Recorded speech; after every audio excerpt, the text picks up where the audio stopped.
Hello everyone, Naseer బాబు. మీరు అందరూ చూస్తున్నారు లైఫ్ ఆఫ్ నసీర్ ఛానల్. నిన్న ఈరోజు కలిసి గోల్డ్ అండ్ సిల్వర్ రేట్స్ అనేవి చాలా బాగా పడిపోయాయి. ఒక్క కేజీ బంగారం మీద 7,000 నుంచి 10,000 తగ్గింది. వెండి మీద మాత్రం 30 నుంచి 40,000 తగ్గింది. $7 ట్రిలియన్ సంపద కూడా వరల్డ్లో చూసుకున్నట్టయితే ఆవిరైపోయింది. అసలు ఈ గోల్డ్ రేట్ తగ్గడానికి అసలు కారణం ఎవరా అంటే డొనాల్డ్ ట్రంప్. ఈ డొనాల్డ్ ట్రంప్కి అండ్ గోల్డ్కి ఎందుకు ఇంత లింక్ ఉందంటే లింక్ ఉంది. ఈ వీడియోలో అసలు మనం గోల్డ్ రేట్స్ తగ్గడానికి మొత్తం కూడా డీటెయిల్గా ఎక్స్ప్లెయిన్ చేసుకుందాం. కంపల్సరీ కొత్త వాళ్ళు ఎవరైనా నా ఛానల్ వచ్చుంటే సబ్స్క్రైబ్ చేయండి. ప్రతిరోజు కూడా నా ఛానల్ ఇలాంటి ఇన్ఫర్మేటివ్ కంటెంట్ ప్రతి 10 నిమిషాలు అంటే ప్రతిరోజు కూడా నా ఛానల్ ఒక 10 నిమిషాలు ఒక వీడియో ఉంటుంది. కంపల్సరీ నా ఛానల్ సబ్స్క్రైబ్ చేయండి. మీ ఫ్రెండ్స్ అండ్ ఫ్యామిలీ అందరికీ షేర్ చేయండి. సబ్స్క్రైబ్ చేశారు. ఒక 5 రీజన్స్ ఉన్నాయండి. ఒక 5 రీజన్స్ గురించి మనం డిస్కస్ చేస్తే ఈ gold rate and silver rate పడిపోవడానికి 5 రీజన్స్ ఉన్నాయి. Donald Trump and Fed chairman ఉంటారు. మనకి ఇండియాలో రిజర్వ్ బ్యాంక్ ఎలాగో అలాగే అమెరికాలో అంటే యూఎస్ఏలో ఫెడ్ అనేది ఉంటుంది. అక్కడ కరెన్సీని ముద్రించేది ఫెడ్. ఆ ఫెడ్కి ఈ ఫెడ్ చైర్మన్కి డొనాల్డ్ ట్రంప్కి ఇద్దరికి కూడా క్రాషెస్ నడుతున్నాయి. ఏమైనా క్రాషెస్ అంటే డొనాల్డ్ ట్రంప్ వడ్డీ రేట్లు తగ్గించాలని ఈ ఫెడ్ చైర్మన్ కోరితే ఈ ఫెడ్ చైర్మన్ జెరోమ్ పావెల్ అనే వ్యక్తి నేను వడ్డీ రేట్లు తగ్గించడం కుదరదంట. అంటే డొనాల్డ్ ట్రంప్ ఎందుకు అడిగానంటే ఈ వడ్డీ రేట్లు తగ్గించడం వల్ల అక్కడి వ్యక్తులు అప్పులు తీసుకొని కొద్దిగా ఆర్థిక వ్యవస్థ బాగుపడుతుందనే ఉద్దేశంతో డొనాల్డ్ ట్రంప్ అడిగితే ఇతను వడ్డీ రేట్లు తగ్గించడం అన్నాడు. అతన్ని ఆగ్రహించి ఏదైతే ఈ డొనాల్డ్ ట్రంప్ కోపం తెలుసు కదా, పెద్ద సైకోడు కాబట్టి ఇతను ఏం చేశాడంటే దాన్ని పక్క దోశాడు. అంటే కొత్త వ్యక్తిని తీసుకొచ్చాడు. ఈ జెరోమ్ పావెల్ అనే వ్యక్తిది మే వరకు ఉంది టెన్యూర్. ఏదైతే అతను ఫెడ్ యొక్క చైర్మన్ ఉన్నాడు చూసారా, అతని టెన్యూర్ మే వరకు ఉంది. ఆ టెన్యూర్ అయిపోకముందే కొత్త చైర్మన్ తీసుకొచ్చాడు, కేవిన్ హార్ష్ అనేది. ఈ పేరు గుర్తుపెట్టుకోండి, కేవిన్ హార్ష్ ఇప్పుడు ఆర్థిక నిపుణుడు, అంటే ఎకనామికల్గా బాగా ఇంటెలెక్చువల్ మనిషి అనమాట. ఎకనామికల్ డిసిప్లిన్ ఉన్న వ్యక్తి. ఇతను వడ్డీ రేట్లు తగ్గించడం కానీ ఒక డాలర్ విలువను మాత్రం కంపల్సరీ కాపాడుతారు.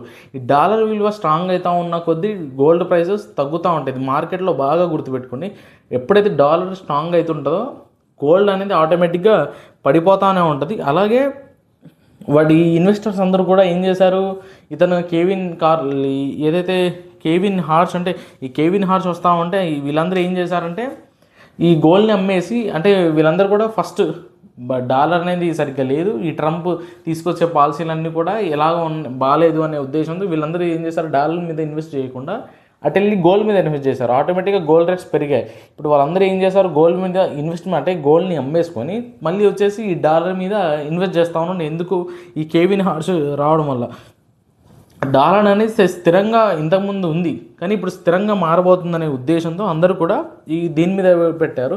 అలాగే మిడిల్ రోల్ ఏంటంటే సెకండ్ పాయింట్ ఏంటంటే చైనా ఏంటి అంటే ఒక 2025లో ఒక 1 మంత్కి 115 టన్స్ వరకు కూడా, అంటే మంత్లీ 150 టన్స్ని బంగారాన్ని వాళ్ళు సరఫరా చేసుకునే వాళ్ళంట.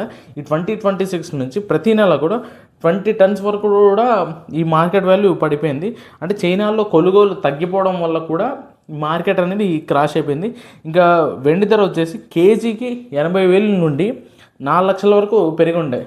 మనం ఈ ఇయర్ స్టార్టింగ్లో చూసుకున్నట్టయితే 4 లక్షల వరకు పెరిగి ఉండే. హెడ్జ్ ఫండ్స్ మరియు ట్రేడర్స్ అందరూ కూడా వీళ్ళు ఏం చేశారు, వాళ్ళ దగ్గరున్న పేపర్ సిల్వర్ని అమ్మేసి ఆ భారీ సొమ్మును లాభ చేసుకున్నారు. దీనివల్ల కూడా ఈ వెండి ధర కూడా తగ్గిపోవడానికి ఛాన్సెస్ ఉన్నాయి. 5th పాయింట్ ఏంటి అంటే పారిశ్రామికంగా ఈ గోల్డ్కి అండ్ సిల్వర్కి డిమాండ్ తగ్గిపోయింది. ఈ వెండి రేట్లు పెరిగాయి. వెండిని ఎక్కడ వాడతాం అంటే సోలార్ ప్లాంట్స్. మీరు అందరూ అబ్జర్వ్ చేస్తే వెండిని ఎంతో కొంత ఈ సోలార్ ప్లాంట్స్లో వాడుతూ ఉంటారు. ఈ వాడడం వల్ల కూడా వీళ్ళందరూ ఏం చేశారు, వెండి రేట్ ఎక్కువ ఉంది, వాడడం తగ్గించారు. దానివల్ల ఏమైంది, డిమాండ్ అనేది క్రాష్ అయిపోయింది. దీనివల్ల కూడా బంగారం రేటు తగ్గడానికి మెయిన్ కారణం ఒకటి డొనాల్డ్ ట్రంప్ ఇది ఏదైతే కొత్త చైర్మన్ తీసుకొచ్చాడో కేవిన్ హార్ష్ అనే ఒక వ్యక్తి దీనికి కారణం. చైనా ఒకటి కారణం. అలాగే ఈ ఇండస్ట్రియల్ సెక్టార్ వాళ్ళు ఈ వెండి రేట్లు పెరగడం వల్ల ముడిసరుకుగా దీన్ని వాడాలంటే క్రూడ్ ఇన్క్రీజబుల్గా వీళ్ళు వాడట్లేదు కాబట్టి అదొక పాయింట్. ఇంకేంటి అంటే ఈ ఇన్వెస్టర్స్ అందరూ కూడా వీళ్ళు తెలివిగా ఇది అమ్ముకోవడం వల్ల మార్కెట్లో అమ్ముకోవడం వల్ల ఈ రేట్లని పడిపోయాయి.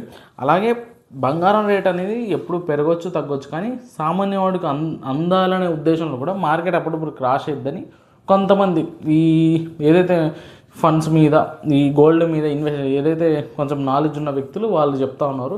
అసలు ఈ వీడియోలో మీకు కంప్లీట్గా అసలు గోల్డ్ రేట్స్ ఎందుకు పడిపోతున్నాయి అనేది మనం తెలుసుకున్నాం. ఇలాంటి ఇన్ఫర్మేటివ్ కంటెంట్ నచ్చితే, అంటే ఈ వీడియో కనుక నచ్చితే మీరు కంపల్సరీ లైక్ చేయండి, మీ ఫ్రెండ్స్ అండ్ ఫ్యామిలీ అందరికి షేర్ చేయండి. మీకు ఈ వీడియో ఎలా అనిపించిందో కంపల్సరీ కామెంట్ బాక్స్లో కామెంట్ చేయండి. రేపటి వీడియోలో మళ్ళీ కలుద్దాం.